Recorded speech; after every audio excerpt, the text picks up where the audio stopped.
Hello, my name is Chris and I will review the 2020 Jeep Grand Cherokee, a vehicle that has been around in its current iteration since 2011 with minor upgrades since. All the more impressive is that sales are still very good, demonstrating the appeal of Grand Cherokee. I had low expectations driving such an old vehicle, but was pleasantly surprised. First, Grand Cherokee comes in 11 models, and Jeep sent us the lowest trim model, which is a sure sign of confidence as I am so jaded testing the all-equipped models that few people buy. The exterior is familiar and tasteful, and the mags and tires are just the right size for me. 18-inch wheels with 60 ratio tires, inexpensive to replace, comfortable on big bumps, and potholes will not crack the mags. Grand Cherokee delivers a quiet, comfortable ride, especially on the highway. Wonderful. As with all these vehicles in the class, there is a lot of room, and Ross was able to stock a considerable amount of his crap back there. Rear seating is okay. In the front, you do sit up high with a lot of room and a commanding view, as is the case with all its competitors.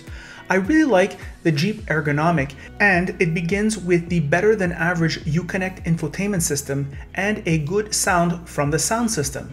The ease of use is evident with these buttons and knobs for climate control.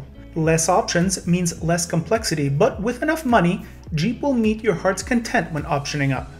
These cloth seats are comfortable over the long haul, and this steering wheel is simply awesome, a key driver interface.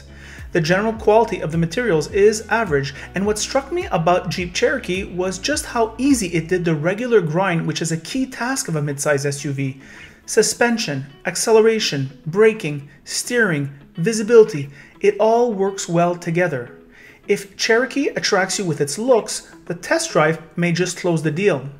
Jeep charges $55,835 for this tester, and that is expensive for a vehicle that is due for an update. Perhaps there will be deals at the dealer. From the 11 models of Grand Cherokee available, the limited with luxury package number 2 seems to be the best value in my book. The engine is a V6 with an 8-speed automatic and produces 290 horsepower and 260 pounds of torque and does a decent enough job. Fuel economy stands at 12.7 in the city and 9.6 liters on the highway, or 1825 mpg. It is good enough, but if you do a lot of highway and can afford it, get the V8.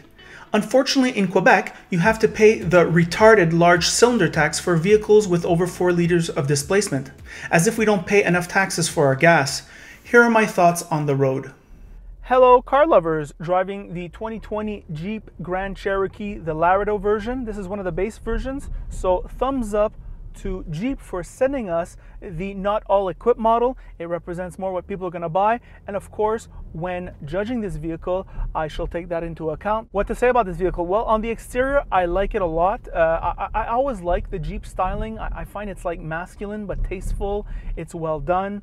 I think most people who enter the Jeep dealership do so on that basis, in part at least. So that's good. On the inside now, well, on the inside it gets better. I have a hard time finding flaws with this vehicle. I'm going to start with the suspension, which is doing a good job on Lachine's lunar road, and this Jeep takes it up well. It's never jarring. It's really nice on that level. Other things about this vehicle, well, there's a lot of space here. It clearly feels like a mid-size SUV. Lots of elbow room here for me and Ross. I'm seated way up, high up, a commanding view of the road, good visibility in front, good visibility in the sides, and a reasonable visibility in back for the category, I'd say. The engine, a V6, runs fair and smooth, no problems there. I find a V6 is the right engine for the category. I find those 4-cylinder turbos just not quite cutting it. Why add the mechanical complexity for dubious fuel economy? There is start-stop, which I hate. Seated well here, comfortable seats. I have to say the material quality, not the best, not the worst, very good for the, it's okay for the category. There's the Uconnect, a nice screen that pops, snappy controls, relatively easy user interface. Ross finds it easier than me. Apple CarPlay, Android Auto. There is the buttons here for the climate control, separate from the screen. Very useful in case that screen gives out. You'll still have climate control and you don't have to necessarily go to the garage right away. Good screen here for the dash, easy to read dials. You do have a digital speed readout, which is nice. Steering wheel is awesome. Wonderful leather, great thickness, really the best steering wheel in the category. Very nice finish here. I have nothing to complain about. Ross made the remark, no squeaks, no rattles, no nothing. And I took it out on the highway, very quiet on the highway, very quiet in the city. So, I mean, it has it all. It's really good. Does all the core tasks very, very well. Exceedingly easy to drive here in the city, which is where I think a lot of people drive these things, surprisingly. I'm always surprised to see how many people have mid-size SUVs in the city. The transmission doesn't draw attention to itself. I mean, it's really easy to drive, really easy to get into and just go. For me, it's recommendable on the lease. And those are our thoughts. So if you like this video, like it. If you don't like it, don't like it. And if you really like it, well then you should subscribe. And if you have something to say, you should put something in the comments. YouTube is not just a video service, it is also social. So it's nice to put your thoughts out there. If you've owned this vehicle in the past, perhaps you could share your experience. Or if you drove one of its competitors, it's always interesting for potential shoppers. And that is the review.